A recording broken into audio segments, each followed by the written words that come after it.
All right. Thank you for joining me today, Virtual PBX Dash training.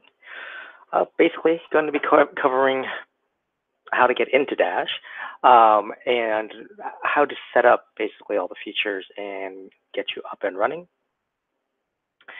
So to get to Dash, the easiest thing to do is go to virtualpbx.com and click login here at the top.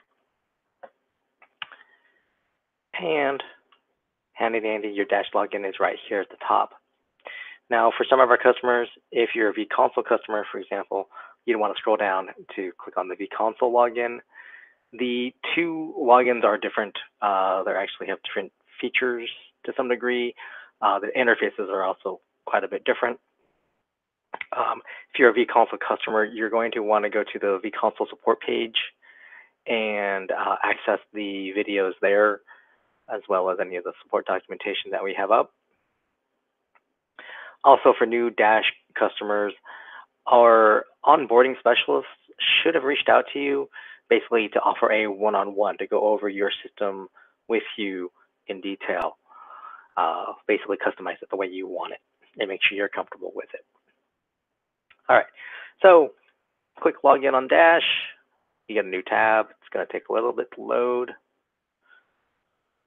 That reminds me. Let me log out of that. But I thought I was still logged in. Pardon me. All right, so your username is going to be your email address. Your password is obviously your password. Your account name, that's usually your company name. This is a test account. If you ever forget your information, you can just forget your info there. And then you click sign in.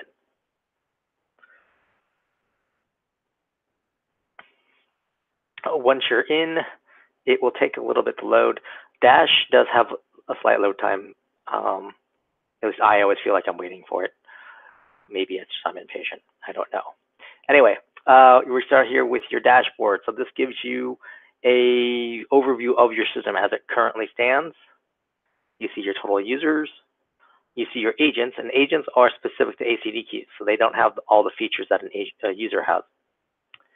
Your main numbers, and thing to keep in mind, all your main numbers, they act the same way. So they go in, they have the same routing, they have the same main greeting, etc. Your fax box number, so you can receive faxes. Total numbers on the account, how many you're actually being used, that's assigned. Spare numbers tells you how many you're not using. And then a breakdown of US local numbers versus toll-free numbers. Over here, we have your devices, and then your unregistered devices, which is typically related to your VoIP phones or your soft phones. Your company directory, your account ID, this is technically one of your account numbers with us. If you ever do submit that to us, we can look it up and find your account. We don't ever expect you to call in and rattle off this huge number.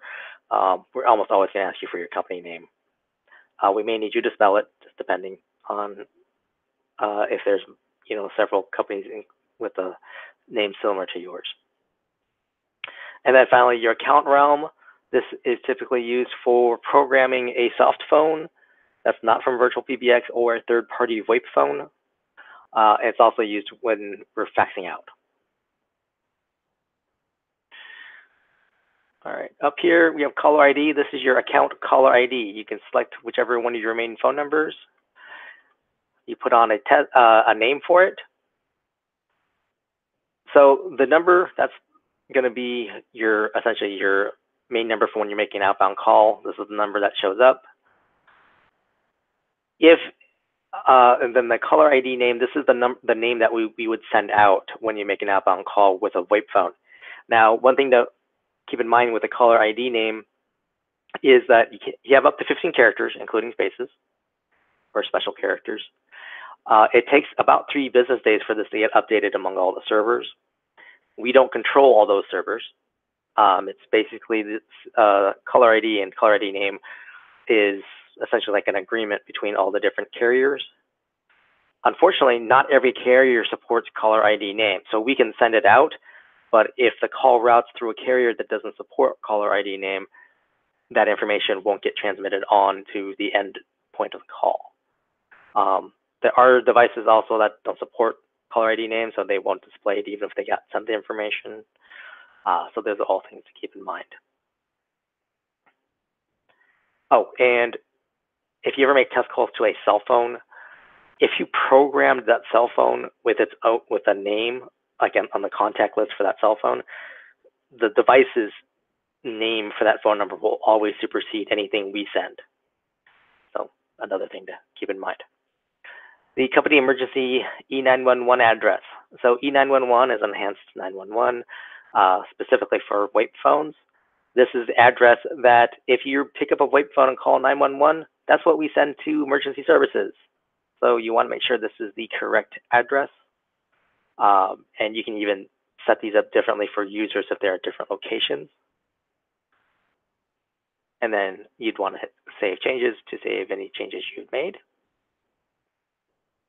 Hold music, this is actually for the account in terms of the default hold music that people will hear when they're on hold. Usually this is as they're waiting to go to an extension. The hours here, this actually goes to part of the main number area. So we're just gonna shoot on over to main numbers.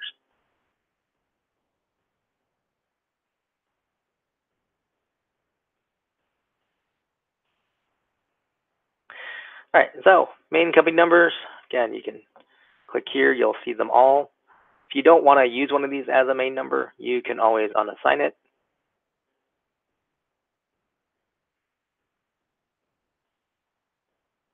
And so now you only have these two. If you want to add numbers, you can either add from spare numbers. So these are the numbers that you're not using. So that 669 number I just removed, plus these other two. Or if you can go to buy numbers. Now, if you just signed up and you have no numbers on your account, clicking buy numbers is not going to charge you anything else. This is just how the system adds numbers to the account. It's the terminology that I decided to use. And then you have local or toll free. So local, you would just enter in an area code. Let's go with 12. I believe that's a valid area code. And then you would just click add, it moves it over. And then you click buy numbers. This is where the system is verifying that the number is really active. And then boom, you've added it to your account. Now, since I already have more than two numbers, since I have several numbers, that extra number is costing me $4.99 a month. So keep that in mind. If you click the gear icon, you can adjust the caller ID information, the E911, and the prepend. You don't really need sync. I'm not even sure why it's available. Prepend is useful if you're making use of WAPE phones, so soft phones, like a Yealink or a Polycom phone, that sort of thing. And you can add text or even digits in front of the caller ID of calls coming in on that phone number. This way you can let your staff know, oh, it's about this promotion or, this product. All right, office hours strategy. By default, all new accounts start at 24-hour open office. Most people choose custom hours. And then you put a check mark next to each day of the week that you're open. And then you put your open hours in 24-hour time or military time. And then you have this option down here. If you put a check mark, are you closed for lunch hours? So if you're a one-person business, you can say, hey, I'm closed. And then you enter your lunch hours, again, in 24-hour time.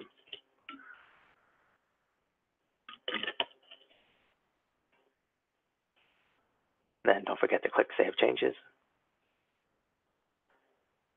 Next, you have office holidays. So you can set your holidays in advance. The one thing to keep in mind is for those holidays that have fall like on the third or the first Monday of the month, obviously the date will change from year to year. So either after that holiday comes by, say Memorial Day, for example, you can either just delete it or just remember to look at the calendar and change it for next year to the appropriate date. You can also do date ranges. So like right here, April 5th through April 22nd. That just puts me on holiday schedule for that time frame. The only caveat is for over the New Year's. As you notice, there's no year option here. And I kind of alluded to that previously. So if you put a date range from, say, December 31st through January 2nd, the system just puts you in holiday mode all the time because it has no year differentiation. So for over that stretch, we just say just make each day. So December 31st, January 1st, January 2nd, you just put individual entries for each one of those. And then you have options here. Oh, July 1st, or actually, what is it? The first Monday in July. All right, I've put this one here. We're closed every first Monday in July. And again, save changes. Now you have your incoming call handling, and notice you have several tabs up here. So during your open hours, you have your same options here for lunch hours, after hours, and holidays. Now, we'll start with open hours, but basically everything we talked about here applies to those other time frames. So call comes in, it goes to your virtual receptionist. You click on a link here, and now you can set up your virtual receptionist. So on the left, we have the main menu. You can add routes, so anything from 0 through star, and then you can tell it where to go. Now, generally speaking, I recommend going to users or to a group. We also have call queues if you're paying for that. I don't usually recommend going to devices because you basically bypass a lot of the features of the system, like voicemail or transferring. And then media, like if you just wanted to play a message and then the call ends, you can do that. I find that to be a little abrupt.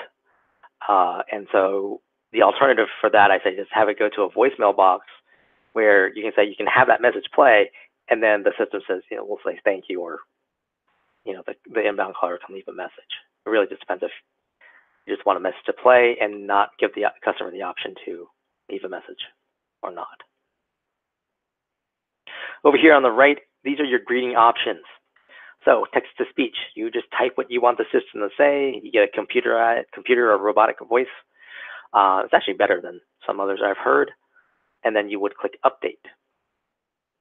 You can upload your own file. Dash accepts .wav or wave or .mp3. Right now, the system is limited to 1.5 megabytes. The engineers are checking into that because it should allow for larger file sizes. So as long as that's in place, you definitely want to use MP3. And there's some online link tools out there that can help you shrink your MP3s down even further.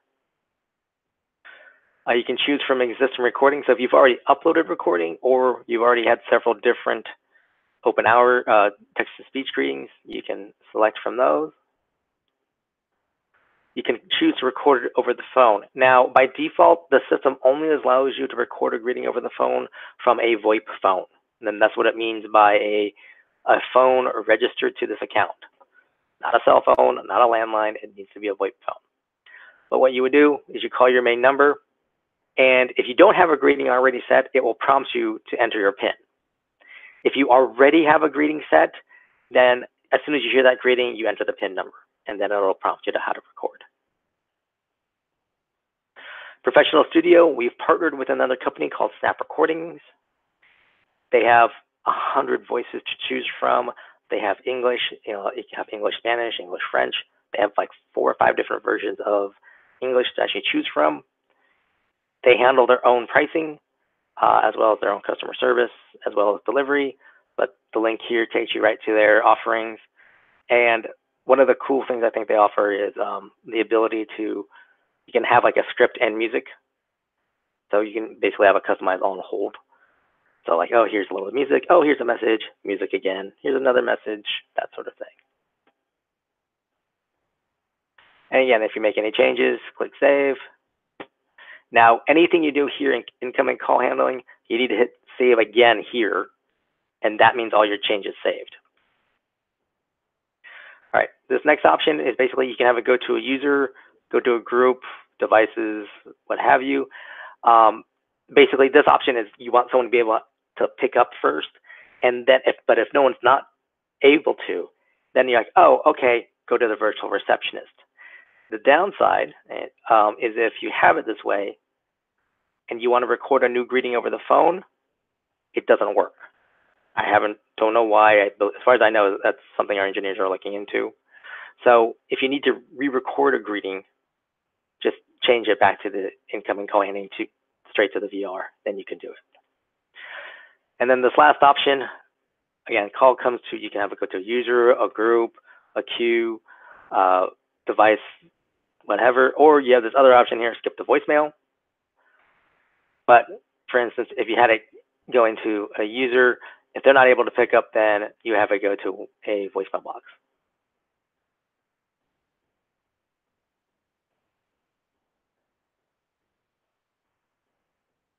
All right, looks like no one is showing up after all. So I am going to go ahead and stop the broadcast.